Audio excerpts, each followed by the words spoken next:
剣道でしゃがみ込むことを尊虚と言います。ずっと尊虚し続けるってことは、足に結構負担がかかるんです。どうも、やこもるです。そうそう、これこれ。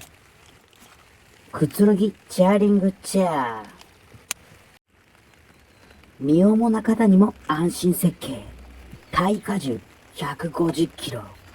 安心安心。お腹いっぱいに食べても大丈夫だね。対角線上のボールは地面に押し付けてやると入れやすいよ。